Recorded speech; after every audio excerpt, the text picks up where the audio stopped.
Intrapreneurship versus entrepreneurship. Which one should you be? Join with Craig Campbell on the Entrepreneurship Uncensored podcast. So first and foremost, do you think that entrepreneurship is for everyone? Definitely not. We obviously spoke in a previous video. Some people just can't cope mentally, physically, whatever it may be, into doing that. Some people just are not cut out for it. So that's definitely not. I'd say it's actually a much smaller percentage of the population out there that have got it. Probably 80-20. Completely something agree. like that. So definitely not for everyone. So then with regards to intrapreneurship versus entrepreneurship, at what point, how should someone know, what's the main attributes of an entrepreneur versus an intrapreneur? Obviously, an entrepreneur, like yourself, you're willing to put your money where your mouth is. You're willing to try shit. If it fails, it fails. No one to go and cry to. Obviously, entrepreneurs are basically an employee and want to use other people's money or, put the risk all on you. I don't mind spending your money if I'm a shit bag and if it fails, it fails. I don't really care. It's a shit idea anyway. So I kind of see it as I'm not saying it's a bad thing to be that person. Sometimes you need other people's money to grow and stuff like that as well. Maybe you can grow from an entrepreneur to an entrepreneur just because mentally you just need confidence or whatever to then take more risk as you go. But I think, for me, the entrepreneurs is much more of an employee type thing, and you're always going to get bent over, if I'm being honest. Someone's going to leverage you. It's the person that's willing to put the capital up or whatever it's going to be is going to be the one winning, and you're going to be getting bent over and ridden for as long as they can ride you for, and tossed in the scrap heap when they decide to boot you out as well. So I think there's a lot more risk in doing that than losing actual cash. So let's say it's 50 grand for talking's sake. Would you rather lose 50 grand knowing that you've done it your way and no one's put your pants down, or would you rather lose potentially more than that and know that you're getting a pounding? Yeah, for me, definitely wasted time is worse than wasted money. I don't want to waste my time, so I don't want 10 years in a job as being an employee.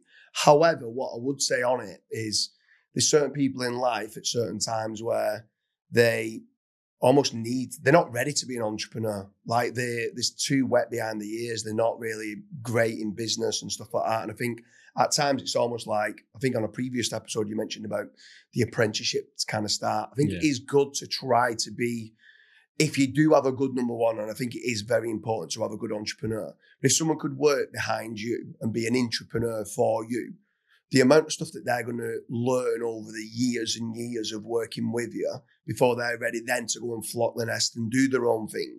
I actually think starting out as being an intrapreneur is actually good, as long you got to choose the founder and the business owner very wisely. Yeah. Learn from them, and then hopefully, if they do have the entrepreneurship kind of mentality, then they can flock the nest. Yeah. I think there's also the security part. If someone's got a couple of kids and they can't take those risks because they've got kids and they want to put food on the table. Yeah. I get that side. But you mentioned there about intrapreneurship to entrepreneurship, and I've mentioned there as well. Do you think that someone who is initially an entrepreneur can become an entrepreneur in time? I would have probably said we were both entrepreneurs at some point. Didn't come from a lot of money or whatever, and you would have rather used other people's money or whatever to then get the leg up to you start making more money. And then it's similar to like Kazbula with you to a certain degree. I'm sure that you would allow him to fully go at any given point. You've had him in from whatever age he was as a young kid, and you're quite happy to let him go and nurture them along the way. I think that's a nice way to do it, and he has had to be an entrepreneur that will go on to be an entrepreneur. So he's a perfect example of that. Gary Wilson is another one that didn't start with a lot of money and had to. He was your VA for a while, wasn't he? Yeah. So I would say both of those examples and many others that we can do, even ourselves. had to,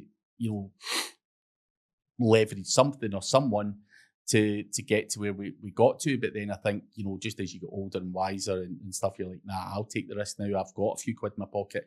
I can now take that risk. Whereas, years ago, I didn't have the money to take all the risk I would have loved to have took. I would have loved to have had someone with £1 million in the bank, or I would have probably made as many mistakes, if not more. But yeah, I think it's all part of that apprenticeship, as I say, and I think Intrapreneur and what people's life circumstances are the thing. And if you've got 2 kids at 17 or 18, I fully get why you cannot go out. You're going to get hell from your wife, if you're spending any disposable income on your stupid ideas rather than the kids' nappies or whatever it may be. So obviously, I came from a background like that where no one ever gave me a big pot of cash to go and start a business. So I get you have to get a leg up somehow, and so I respect that. But like I say,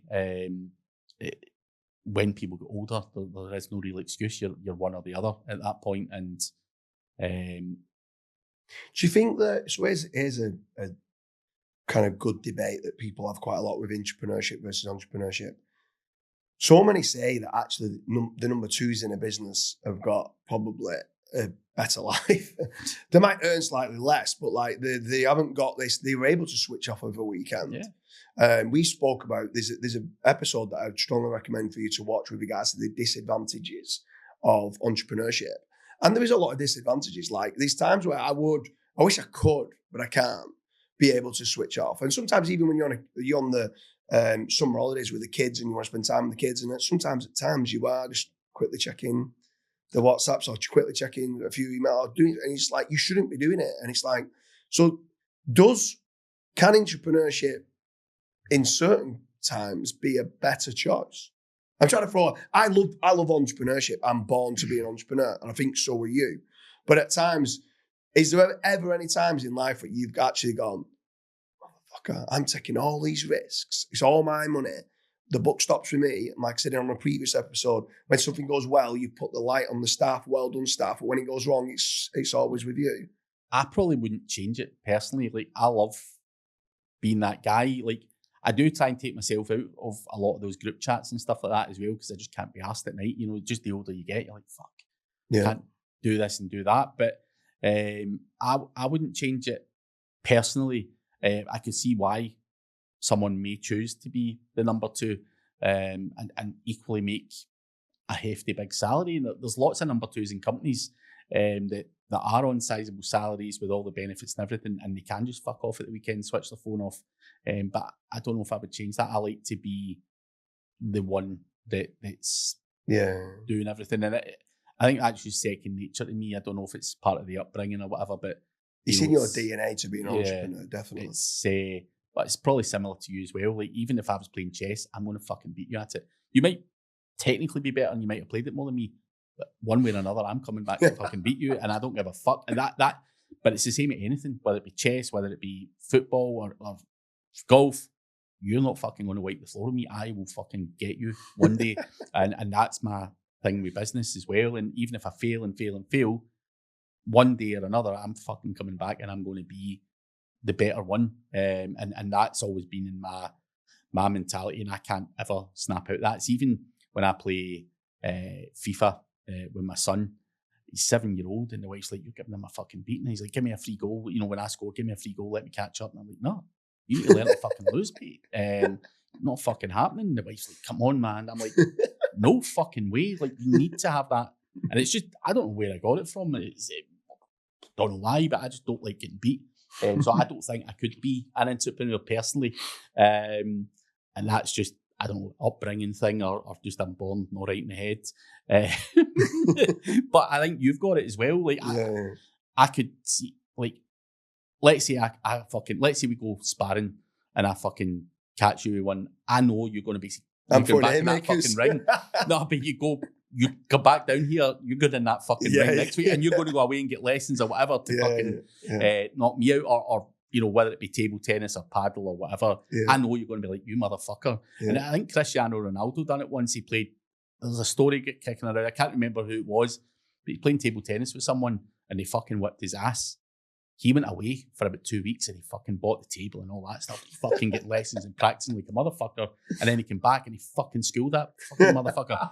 And that is what I've got as well. Me and Adam O'Hearn. So Adam O'Hearn, I didn't even know he was good at tennis. And he's playing tennis, so he goes over to Florida to travel with Gary Wilson. Goes over there, plays, he beats me 6-1, 6-2. Mate, I was fuming. It ruined my whole day. I'm there in Florida, nice weather, everything like that. I was out afternoon at a beach party and stuff like that. I'm done. I'm ruined. Not talking to you so anymore. I'm really pissed off, like internally. So I get when Mark's brilliant at tennis. So I'm getting Mark to school me, educate me. He's whacking things at me. I'm like, I used to only play maybe once a quarter, like maybe 3 or 4 times a year. I had the lessons and everything, and like we went to, I think it was Philippines to see his missus. We goes over to the Philippines. Do you fancy a game of tennis? Yeah, go on, man. Plays him. Beats him 6-3, 6-2. I was absolutely, you know what I'm like when I went like, I was like, bro, giving it him. He's like, have you been practicing? I'm like, no. I was practicing nearly every night. Fucking out every day, yeah. Dude, we done it in my office. I used to have table tennis in my office, and I never actually went for lessons in this, but I was getting fucking whipped at table tennis. I just couldn't get the fucking knack of spinning the ball and all that stuff. And I Googled table tennis lessons and all that, and there wasn't many people who give you table tennis lessons. There was some shitty little club in the north of Glasgow, and I'm like, fuck that. And I did phone the guy, and I'm like, dude, I'm coming up there. You're going to fucking show me how to beat these fucking motherfuckers. Just because it's an obscure one in Glasgow, there's just not a lot of coaches about. But anything else, you know, if you beat me at it, you better believe. See if I need to go invest $2,000 to get better at it, you're getting it. I don't give a fuck what it cost me. It's not even about a cost thing. But then again, that comes back down to you being kind of an entrepreneur. Sometimes I feel like an entrepreneur could end up just not having that kind of drive about them. So it's an interesting debate anyway. So we hope you like the episode on intrapreneurship versus entrepreneurship. Make sure you check out the link in the description with regards to all the different questions that you should be asking an entrepreneur. I think one of the best ones within it is, are you an entrepreneur or an entrepreneur? That's one of the questions that we have within there. Craig, it's been an absolute pleasure. Cheers.